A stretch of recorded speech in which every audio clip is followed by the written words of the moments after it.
मालकिन तीर्थ यात्रा पर गई तो अपनी 14 साल की बेटी मेरे पास छोड़ गई।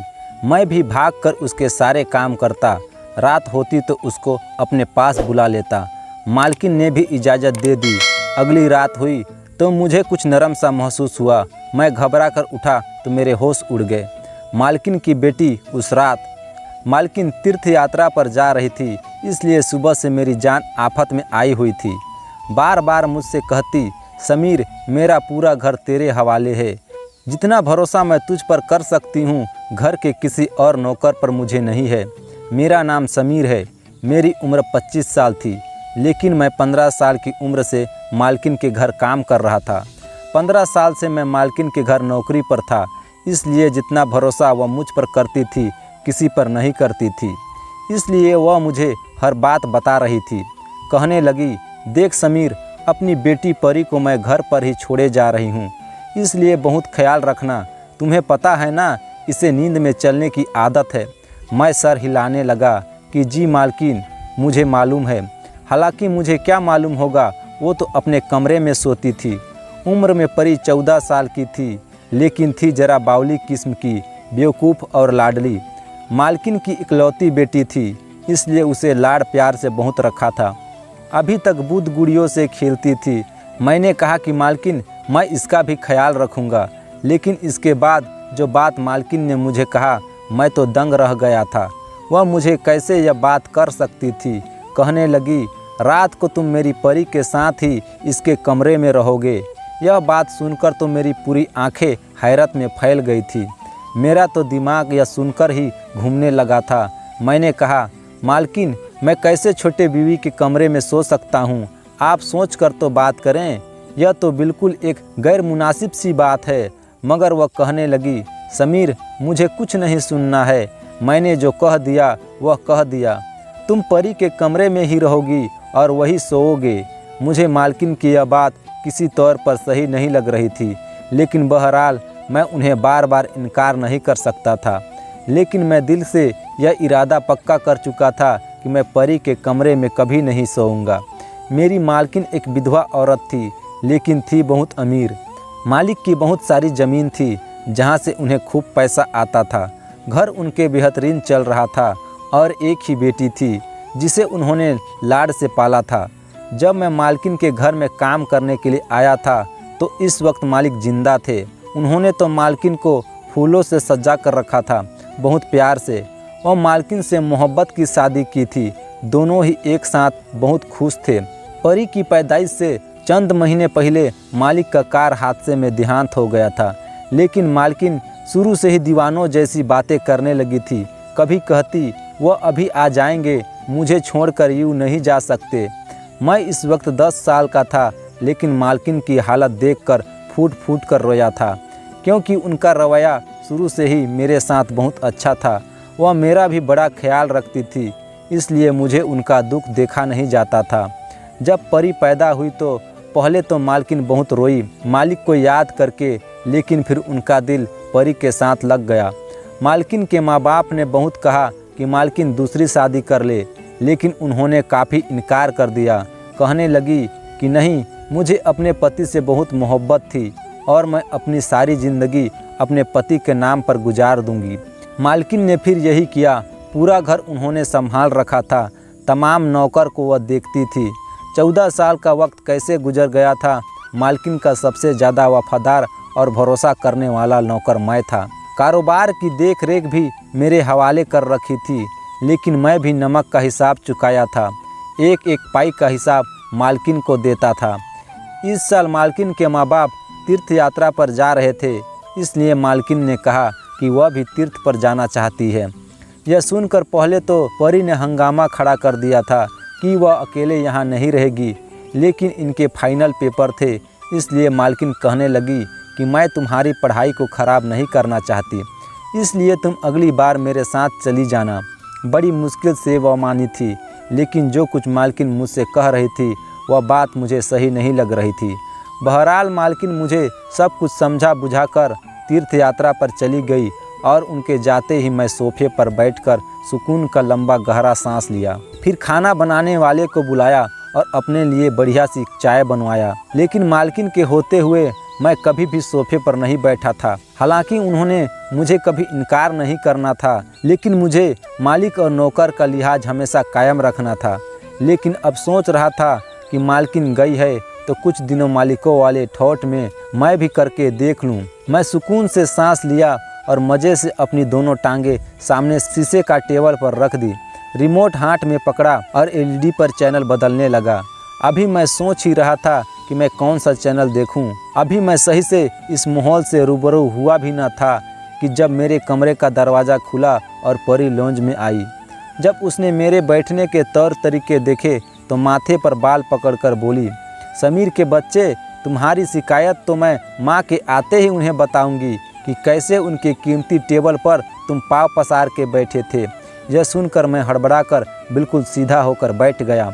मैंने कहा, छोटी बेबी, ऊपर वाले के लिए मालकिन से मेरी शिकायत न लगाना।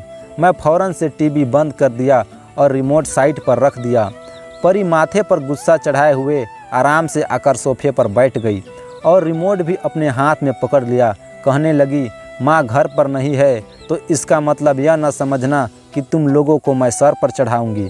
जब तक वह घर पर नहीं है, इस घर की मालकिन मैं हूँ, इसलिए जो मैं कहूँ तुम लोग वही करोगे। मैं सीने पर हाथ रखा और सर झुकाया।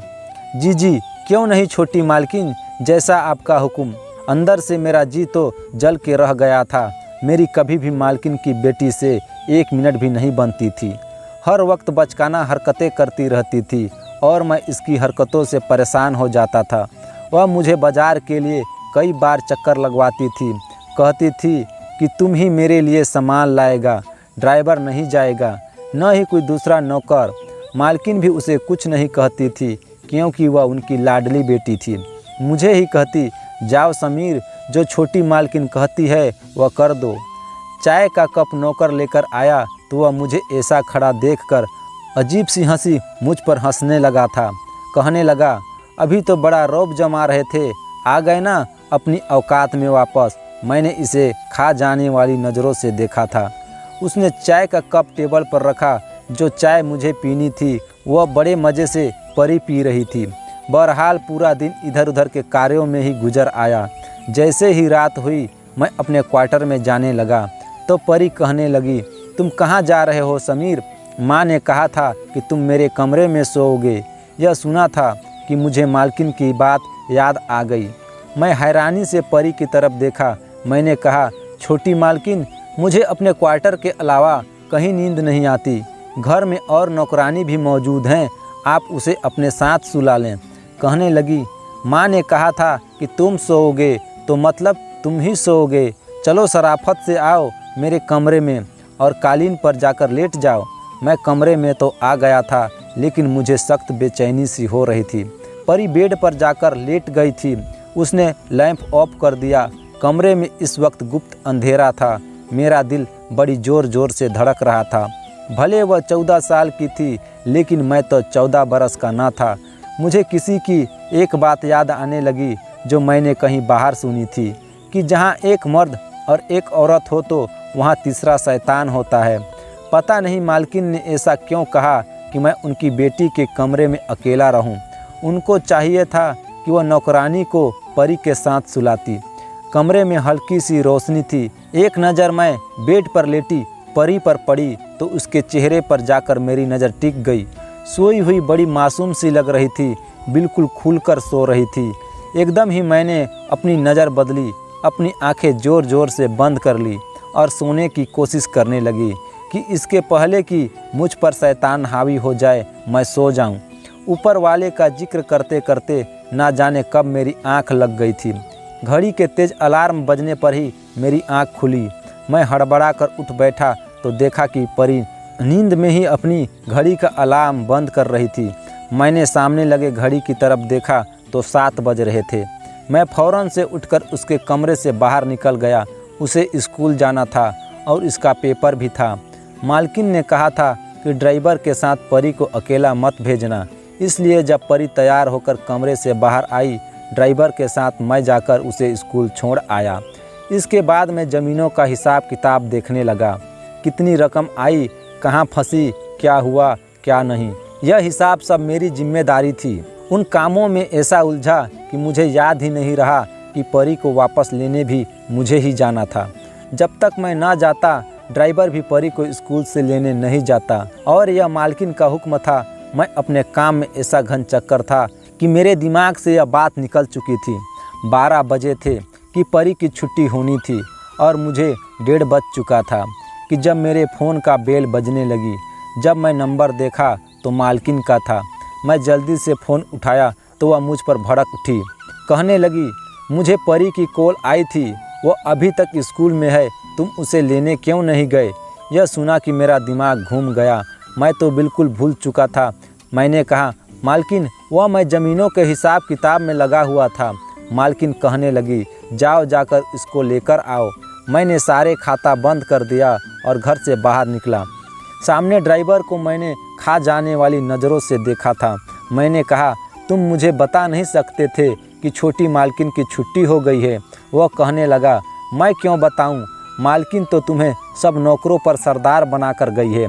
यह तुम्हारा काम है कि तुम उन लोगों का खुद ख्याल रखो। ड्राइवर की बात ने तो मुझे गुस्सा दिला दिया था। मालकिन क्या गई थी, सारे नौकर सर पर चढ़ गए थे, वरना उनके सामने तो सर झुका कर रखते थे।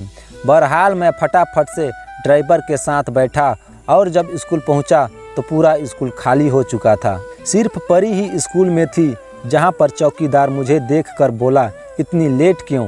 वह गुस्से से लाल पीली होती हुई गाड़ी में बैठ गई। जितनी देर में घर नहीं पहुंचा, वह मुझे बस बातें ही सुनाती रही। कहने लगी, माँ को तो आने दो, तुम्हारे कान न खिंचवाऊं तो फिर मुझे कहना।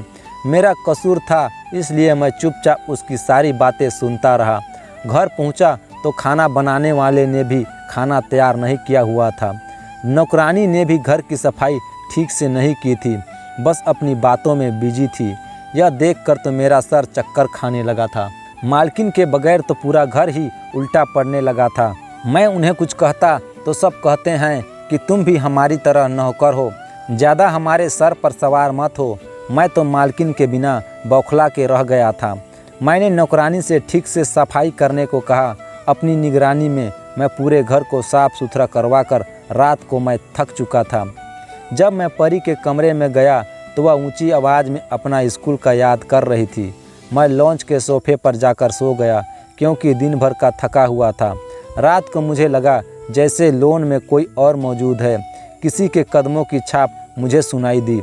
मैंने आँख खोलकर देखा तो मुझे लगा जैसे कि कोई आदमी परी के कमरे के अंदर खड़ा हो और कमरे की खिड़की से अंदर झांकने की कोशिश कर रहा हो। कोई किचन की तरफ भागता हुआ चला गया हो। मैं एकदम उठा, किचन की तरफ भागा, लेकिन इस वक्त किचन बिल्कुल खाली नज़र आ रही थी। मैंने लाइट जलाई, वहाँ कोई नहीं था। एक दरवाज़ा किचन का बाहर की तरफ खुलता था। जब मैं वह देखा तो उसकी कुंडी खुली हुई थी। जब मैं वहीं से बाहर निकला तो बाहर भी सन्नाटा था। मैं किचन के दरवाजे को अंदर की तरफ से कुंडी लगाई और वापस लॉन्च में जाकर लेट गया।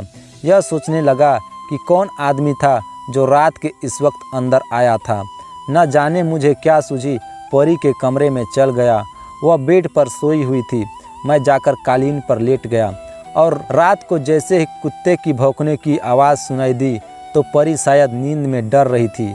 कहने लगी, माँ मुझे डर लग रहा है, यह कुत्ते मुझे खा जाएंगे, माँ मेरा हाथ पकड़ लो। वह बेड में अपना हाथ मार रही थी। नींद में शायद वह मालकिन को याद कर रही थी। मुझे समझ नहीं आ रहा था कि ऐसे मौके पर मुझे क्या करना चाहिए। बहरहाल मैं अपने बेड से उठा और अपना हाथ परी के हाथ में दे दिया। मेरा हाथ पकड़कर वह फिर से गहरी नींद में सो गई थी। काफ़ी देर से खड़ा इंतज़ार करता रहा कि वह कब गहरी नींद में जाए और मैं अपना हाथ उसे छुड़ाऊं।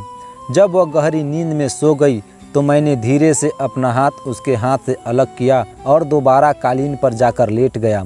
इसके बाद मैं परी के कमरे में ही सोने लगा था। एक नौकर ने दूध खीर बनाई तो वह कहने लगा कि तुम भी पी लो, बड़ी सुकून की नींद आएगी। मैं भी वह खीर खा ली और रात को परी के कमरे में चला गया। इस रात वाकई मुझे बड़ी गहरी नींद आई थी। मैं जो सोया तो सुबह ही आंखें खुल पाई। जब मैंने देखा तो बेड खाली था। इस वक्त सुबह के 6 बजे थे। उस वक्त परी नहीं जागती थी और वैसे भी आज इतवार का दिन था, छुट्टी थी। मैं कमरे से बाहर आया तो परी वहाँ पर नहीं थी। मैंने उसे पूरे घर में देखा, मुझे कहीं नज़र नहीं आई। मेरा दिल तो धक से रह गया था। मैं तमाम नौकरों को शोर मचा के जगा दिया। सभी उसे ढूंढने लगे, लेकिन वह पूरे घर में ही कहीं नहीं थी। मेरा तो यह हाल था कि काटो तो खून न निकले। मेरा रंग पीला पड़ चुका था। मालकिन उसे मेरे भरोसे पर छोड़ गई थी। मैं कैसे रात को गहरी नींद पर सो गया। जब मैं तमाम नौकरों से बात की तब मुझे पता चला कि खाना बनाने वाला बावर्ची वहाँ से गायब है। फिर मेरे ख्याल में आने लगा कि कुछ दिन पहले मैंने एक आदमी को परी के कमरे के बाहर देखा था। वह भागता हुआ किचन में गया था। शायद वह बावर्ची ही था। मैंने फ़ौरन से मालकिन को फ़ोन किया और सारी बात उनके कानों में डाल दी। मैं बावर्ची का पता सब जानता था। मालकिन ने कहा कि तुम बावर्ची के घर पहुंचो, उसका पीछा करो, मैं पुलिस को फ़ोन कर देता हूं। मैं भागकर बावर्ची के घर पहुंच गया तो मालूम हुआ कि उसकी बीवी बच्चे कहने लगे वह तो घर पर आया ही नहीं। फिर मुझे मोहल्लों वालों से पता चला कि सुबह सुबह बावर्ची परी के मुंह पर हाथ रख उसे एक गाड़ी पर बैठाकर कहीं ले जा रहा था। इस वक्त तक पुलिस भी हमारे बंगले के करीब आ पहुंची थी। सारी छानबीन के बाद बंगले के बाहर लगे कैमरे की मदद से हमें गाड़ी का नंबर मिल गया था और साफ इसमें नज़र आ रहा था कि बावर्ची परी के मुंह पर हाथ रखकर ज़बरदस्ती इस गाड़ी में बैठा रहा है। गाड़ी का नंबर ट्रेस हो चुका था। मैं भी पुलिस वालों के साथ गया था। जैसे ही गाड़ी तक पहुँचे वह सुनसान जगह पर खड़ी थी। मुझे याद आने लगा कि एक बार बावर्ची मुझे इसी जगह पर लाया था जहाँ इसके कुछ दोस्त रहते हैं। मैं भागता हुआ इसी तरह जाने लगा जहाँ इसके दोस्त का घर था। पुलिस बाद में पहुंची, लेकिन मैं इस घर में पहले पहुंच चुका था। मैंने दरवाजे पर ज़ोरदार लात मारी तो दरवाज़ा खुल गया। सामने वह बावर्ची और दो मर्द मौजूद थे। उन्होंने परी को रस्सी से बांधकर एक कुर्सी में बैठा रखा था। वह बहुत रो रही थी। यह देखकर तो मेरा खून खौल उठा। मैंने आओ देखा न ताव और उन तीनों की धुलाई शुरू कर दी। इतनी देर में पुलिस वहां पहुंच गई। उनको पकड़कर जेल में बंद कर दिया। रोते हुए परी मेरे गले से लग गई। बहुत डरी हुई थी। मैंने कहा कि तुम परेशान न हो, जब तक मैं जिंदा हूँ आप बेफिक्र रहें। ना तो आपकी तरफ कोई आंख उठाकर देख सकता है और ना ही परी की तरफ। यह सुनकर मालकिन खुश हो गई। आपको यह कहानी कैसी लगी हमें कमेंट करके ज़रूर बताएं और अगर वीडियो अच्छी लगी तो वीडियो को लाइक शेयर और चैनल में अगर नए हैं तो चैनल को सब्सक्राइब करना ना भूलें। धन्यवाद।